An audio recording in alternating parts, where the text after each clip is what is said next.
स्वागत है।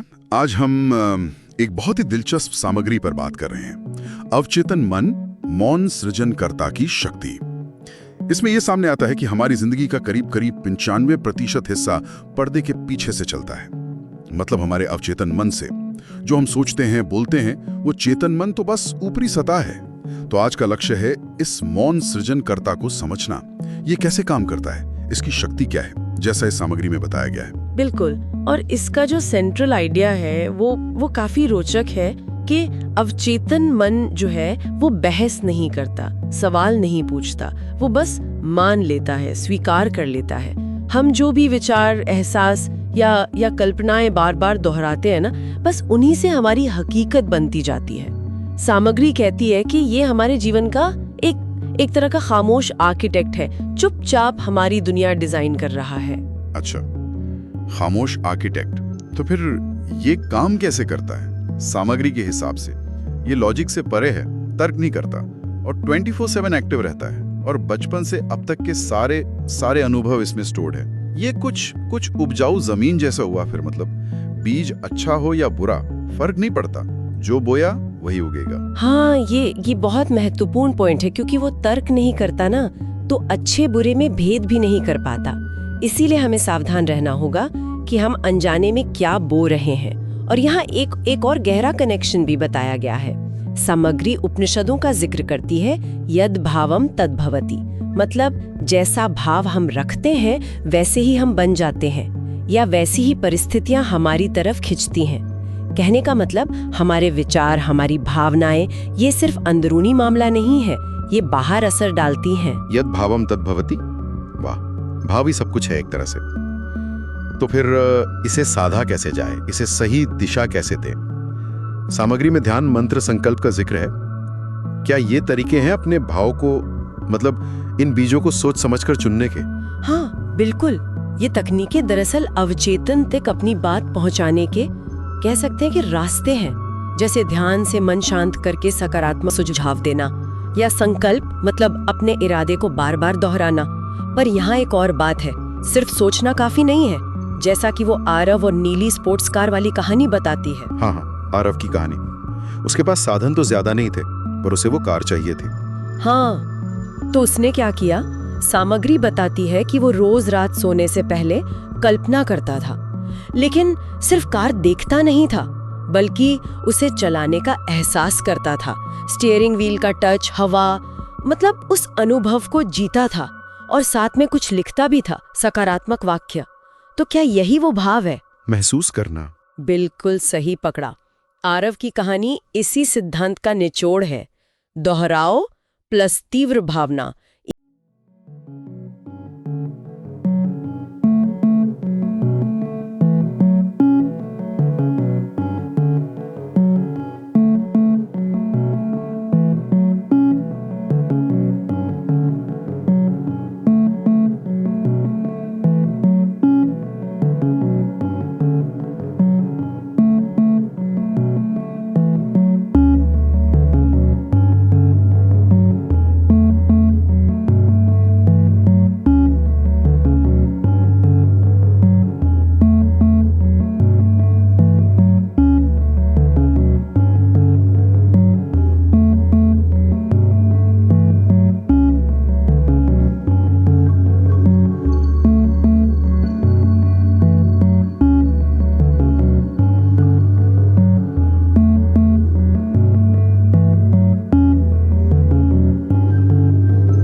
अपनी पकड़ थोड़ी ढीली करनी है।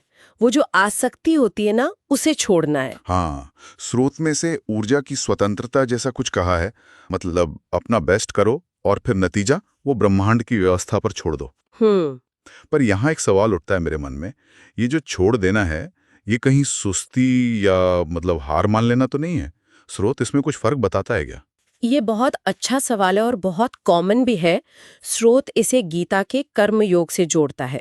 कर्मण्येवाधिकारस्ते मा फलेषु कदाचन। हाँ, कर्म करो, फल की चिंता मत करो। हाँ, पर यहाँ एक गहरा पहलू है। स्रोत कहता है ये सिर्फ एक नैतिक सलाह नहीं है, ये बेसिकली एक ऊर्जा का नियम है। ऊर्जा का नियम कैसे? सोचिए, जैसे मान लीजिए बिजली है, उसके प्रवाह के लिए सर्किट का खुला होना जरूरी है। राइट। हाँ, वैसे ही इच्छा की जो ऊर्जा है, उसको प्रवाहित होने के लिए, उसको मैनिफेस्ट होने के लिए हमारी जो ये पकड़ है ना नतीजे पर, उसका ढीला होना जरूरी है। जब हम उस डर या उम्मीद से चिपके रहते हैं तो वो फ्लो, वो प्रवाह रुक जाता है। अच्छा, तो विरक्ति का मतलब है कर्म करते रहो लेकिन फल की चिंता से मुक्त होकर। एग्जैक्टली। प्रयास नहीं छोड़ना है, फल पर अधिकार का मोह छोड़ना है। ठीक है। और यहीं पर विश्वास और समर्पण बहुत महत्वपूर्ण हो जाते हैं। वो जैसे पुल का काम करते हैं।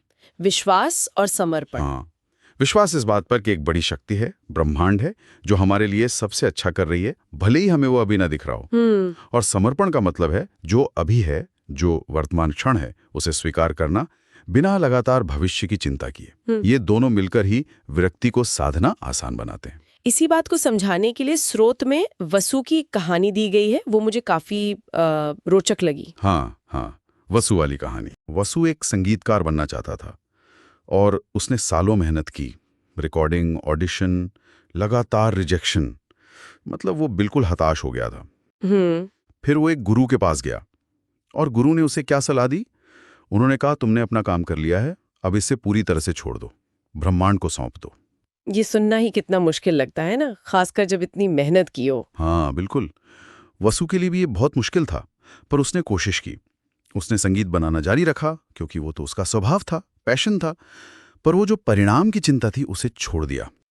उसने अपने सारे प्रयास, अपने गीत जैसे मानसिक रूप से ब्रह्मांड को समर्पित कर दिए कि ठीक है, अब जो होना है होगा। अब फिर क्या हुआ?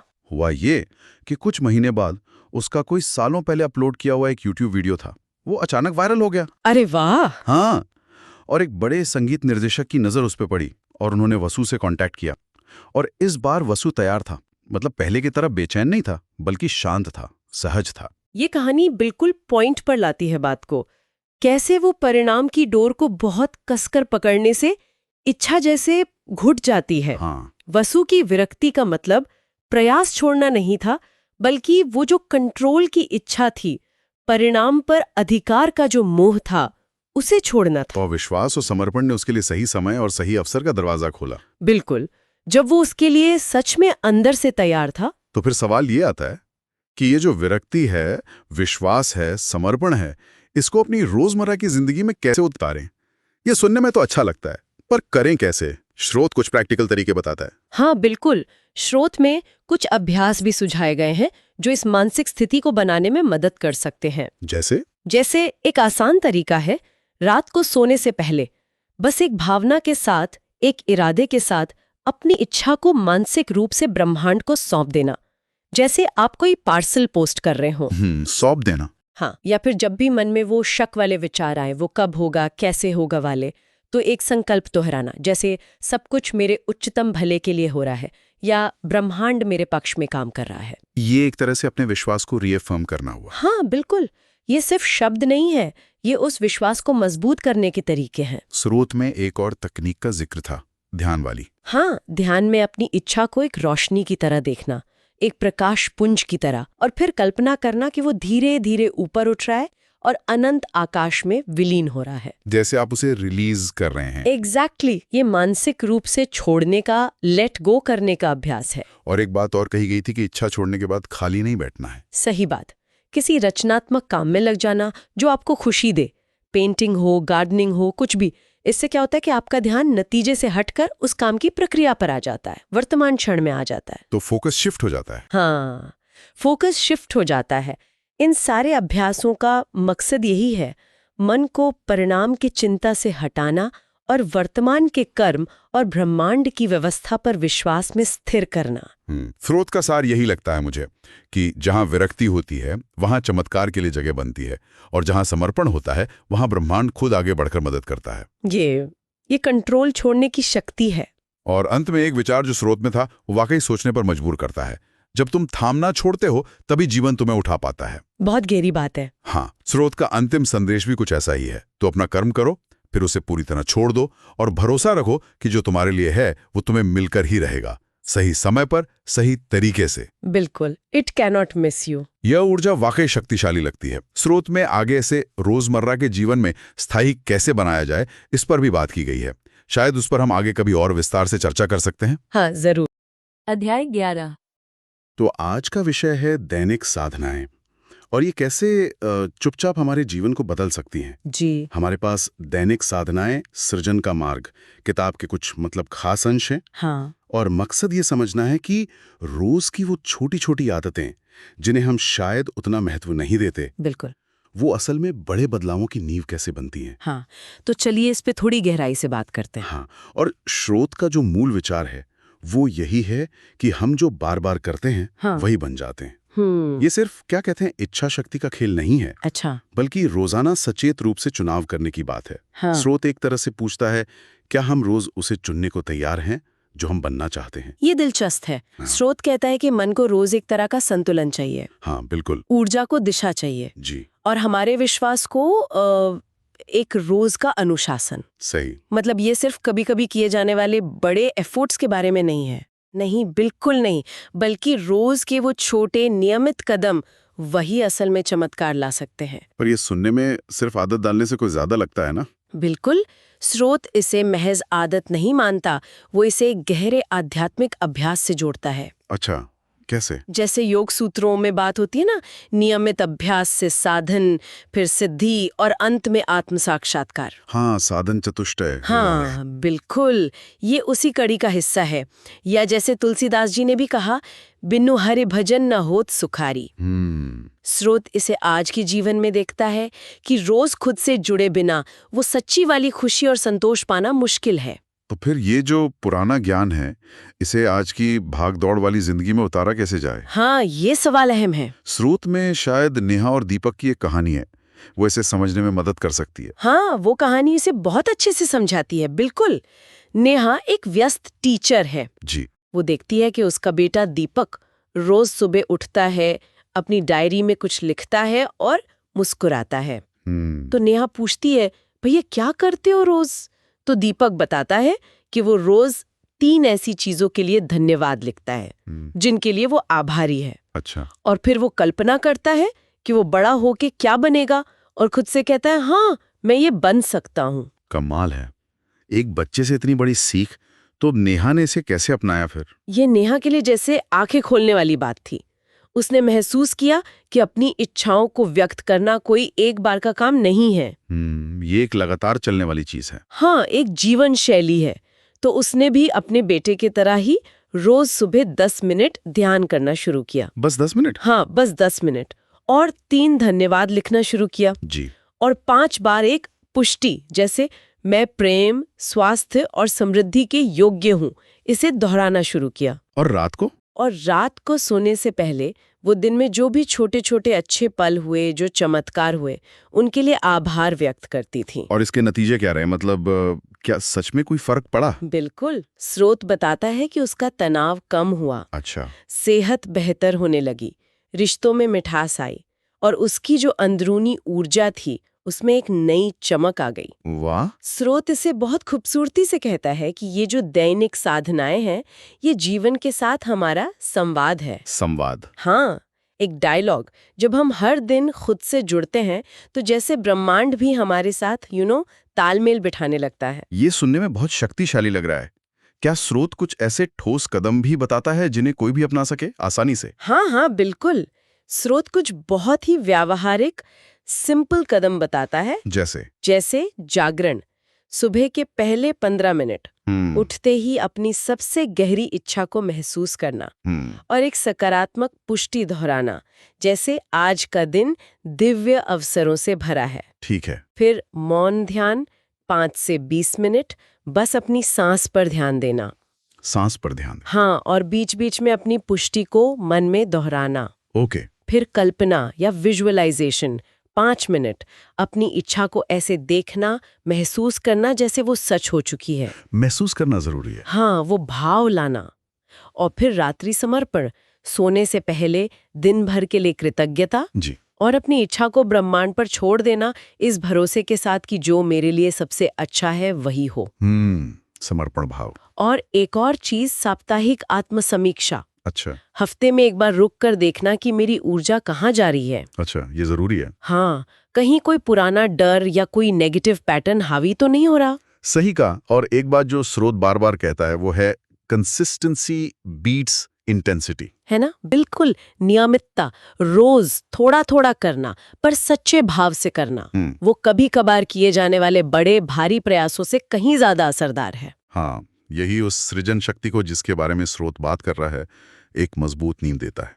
तो सार मतलब निचोड़ यही है कि जो साधना करता है वो ही सृजन करता है। साधना से सृजन। हाँ, रोज खुद को वो थोड़ा सा समय देना, वो सिर्फ एक अभ्यास नहीं है, वो खुद के साथ बैठने का, अपने दिन को, अपनी ऊर्जा को चेतना से भरने का एक तरीका है। जी। और जब हम ऐसा करते हैं तो जीवन खुद ब खुद वो चीजें जल्दी देने लगता है जिनकी हम कामना कर रहे थे। और जाते जाते एक विचार छोड़ जाते हैं सोचने के लिए। स्रोत इशारा करता है कि दैनिक साधनाओं का अगला पड़ाव शायद थोड़ा और गहरा है। मन के गहरे युद्ध क्षेत्र में उतरना, जहां हमें अपनी शंकाओं और जो हमें सीमित करने वाले विश्वास हैं, हाँ, लिमिटिंग बिलीफ्स, हाँ, उनका सामना करना है। तो सवाल ये उठता है कि ये जो रोज की छोटी साधनाएं हैं, ये हमें उस अंदरूनी लड़ाई के लिए कैसे तैयार करती हैं? इस पर सोचिएगा जरूर। अध्याय 12। नमस्कार। आज हम एक बहुत ही दिलचस्प विषय पर बात करने वाले हैं। मन के अंदर चलने वाला वो युद्ध, वो शक। हाँ बिल्कुल, जिसका जिक्र संदेह पर विजय, आत्मा का आंतरिक युद्ध के 12वें अध्याय में मिलता है। ये वो स्थिति है ना, जब मंजिल बिल्कुल सामने हो पर अंदर से एक आवाज, एक शक सा उठता है कि क्या ये सच में होगा, या फिर क्या मैं इसके लायक भी हूँ? हाँ, और वहीं से आत्मा का वो अंदरूनी संघर्ष शुरू होता है ना। बिल्कुल। और आज हम इसी पर गहराई से बात करेंगे। श्रोत एक बहुत ही बढ़िया नजरिया देता है इस पर। क्या कहता है श्रोत? कि ये संदेह, ये कोई बाहर का दुश्मन नहीं है, ये तो एक आईने की तरह है। आईना? मतलब ये दिखाता है कि हमारा विश्वास कहाँ कमजोर पड़ रहा है। इसे एक रुकावट नहीं बल्कि एक पड़ाव की तरह देखना चाहिए। अच्छा, एक पड़ाव? हाँ, ये असल में अपने ही अंदर के डर से या शायद किसी पुरानी चोट से लड़ने जैसा है। ये बात तो सोचने वाली है। भगवत गीता में भी तो कुछ ऐसा ही है ना, अर्जुन का वो भ्रम। बिल्कुल सही।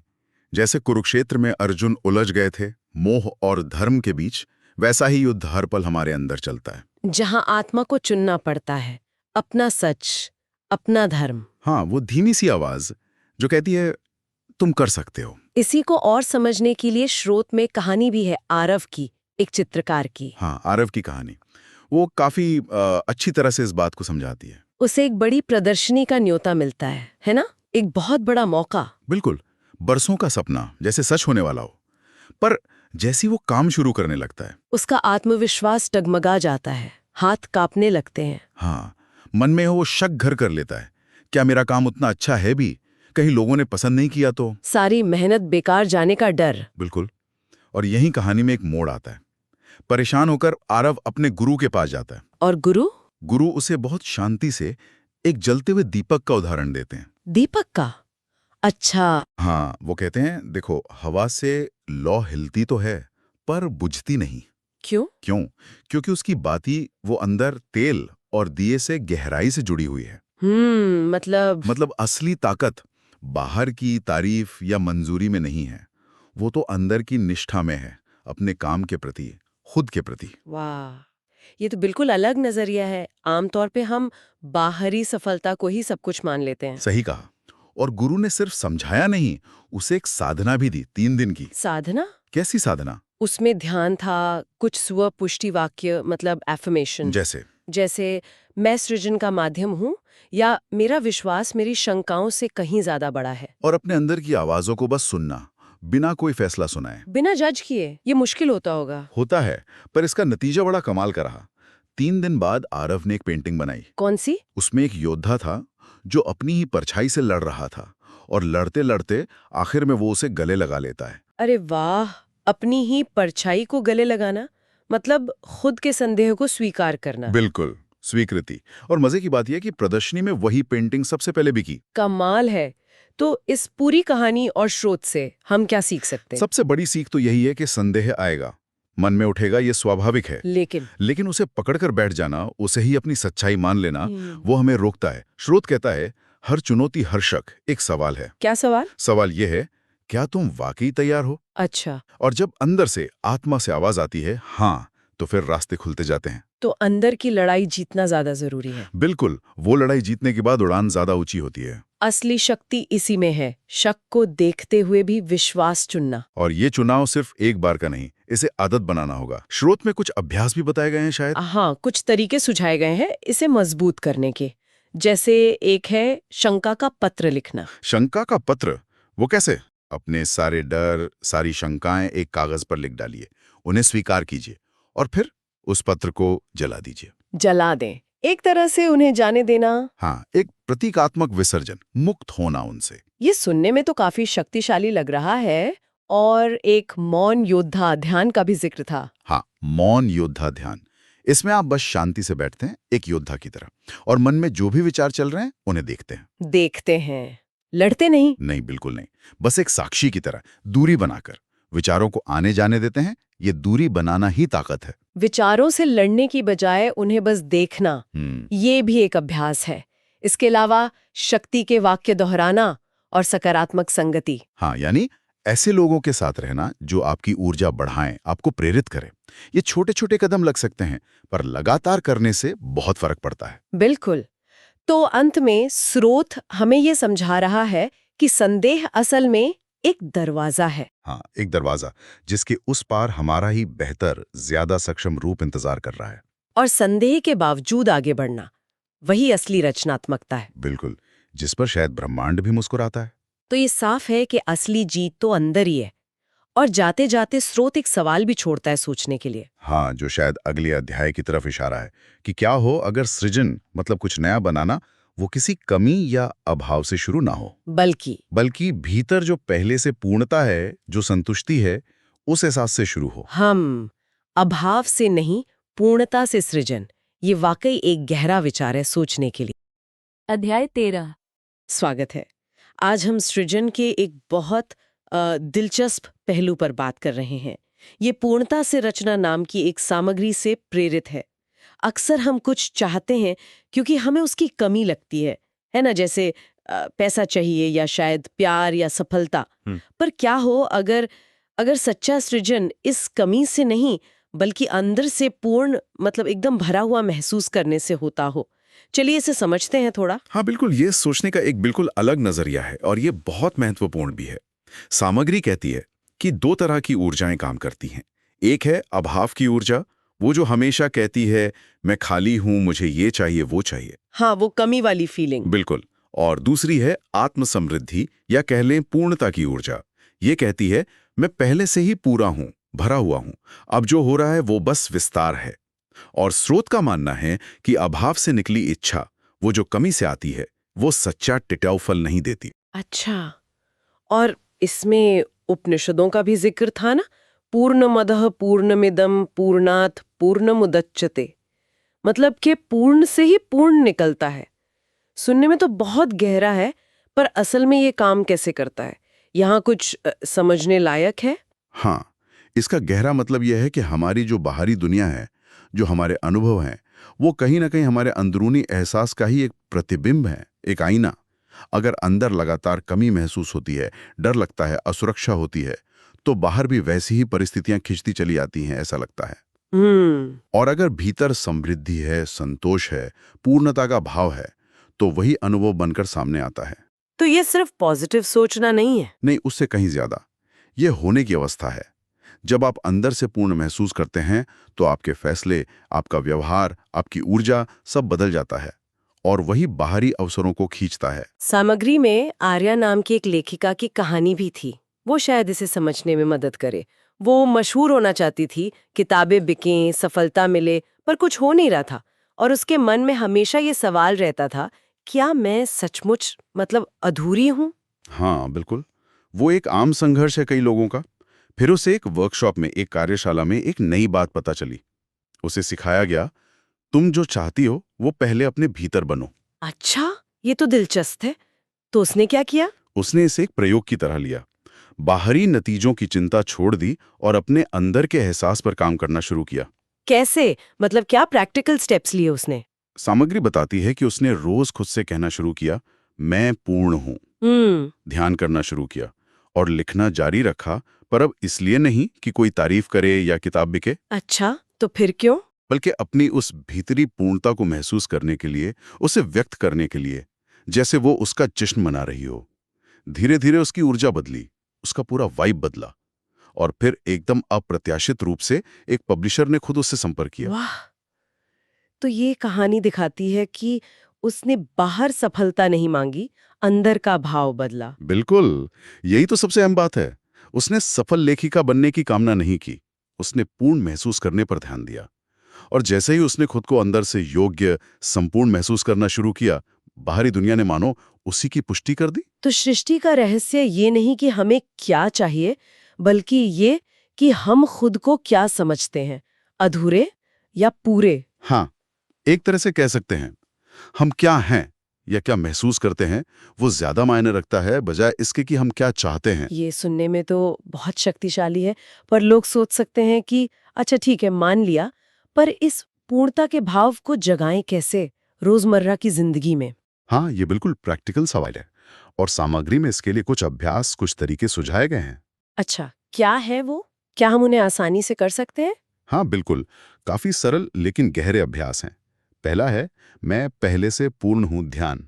बस कुछ पल शांति से बैठना, शायद हाथ दिल पर रखकर, और इस एहसास को जगाने की कोशिश करना कि सब कुछ जरूरी वो आपके अंदर पहले से है। हम्म, ठीक है। दूसरा है, भावना से पूर्व धन्यता। इसका मतलब है कि इस मांगने या चाहने से पहले ही, उसके ना होने पर भी, अपनी मौजूदा स्थिति के लिए, अपनी पूर्णता के लिए धन्यवाद महसूस करना। जैसे कोई उदाहरण? जैसे अगर सफलता चाहिए तो पहले ये महसूस करना, मैं इस बाहरी सफलता के बिना भी पूर्ण हूं, योग्य हूं। यह भाव की ऊर्जा को काटता है। अच्छा, और? तीसरा, आत्मसंवाद। कभी कभी शीशे में देखकर, खुद की आंखों में देखकर कहना, तुम संपूर्ण हो, तुम योग्य हो। थोड़ा अजीब लग सकता है शुरू में, पर असरदार है। हाँ, शायद कोशिश करने लायक है। और चौथा, आभार की सूची बनाना। रोज उन छोटी बड़ी चीजों को लिखना या बस मन में याद करना जिनके लिए हम सच में शुक्रगुजार हैं। ये ध्यान को कमी से हटाकर प्रचुरता पर लाता है। तो ये सिर्फ चीजें पाने का नुस्खा नहीं है, ये जीने का एक अलग तरीका है। हाँ, बिल्कुल। सच्ची समृद्धि शायद सिर्फ बैंक बैलेंस या बाहरी सफलता नहीं है। वो एक भीतरी अवस्था है जहां हमारे विचार, हमारे काम, वो प्रेम, आनंद और एक गहरे विश्वास से निकलते हैं। तो सार ये हुआ कि सृजन की असली चाबी बाहर नहीं, हमारे अंदर है। एकदम सही। जब हम खुद को अंदर से भरा हुआ, पूर्ण महसूस करते हैं, तो ब्रह्मांड या कह लें जीवन, वो खुद हमारी मदद करने लगता है। यहाँ जो बात मुझे सबसे ज्यादा दिलचस्प लगती है वो है, बाहर खोजने की बजाय अंदर उस भाव को पैदा करने पर फोकस करना। जिस दिन कोई सच में खुद को पूरा मान लेता है ना, ऐसा लगता है जैसे सारा ब्रह्मांड उसकी कहानी को पूरा करने में लग जाता है। ये वाकई सोचने पर मजबूर करता है कि अगर हमारा अंदरूनी एहसास ही हमारी बाहरी दुनिया बना रहा है, तो आज अभी अपने अंदर पूर्णता महसूस करने के लिए कौन सा एक छोटा सा कदम उठाया जा सकता है? सामग्री में कृतज्ञता और वर्तमान में जीने पर भी जोर है, जो इस ऊर्जा को और बढ़ाते हैं। शायद अगली बार इस पर और बात कर सकते हैं। तो दोस्तों, कैसा लगा आज का एपिसोड? अगर आपको हमारे द्वारा प्रस्तुत जानकारी पसंद आ रही है तो लाइक, शेयर, सब्सक्राइब करें। और आपकी कमेंट हमारे लिए ऊर्जा का काम करती है, जो बहुत ज़्यादा महत्वपूर्ण है। तो कमेंट में अपनी राय ज़रूर बताना। फिर मिलते हैं अगले भाग में। तब तक के लिए स्वस्थ रहें, खुश रहें और सकारात्मक रहें। धन्यवाद।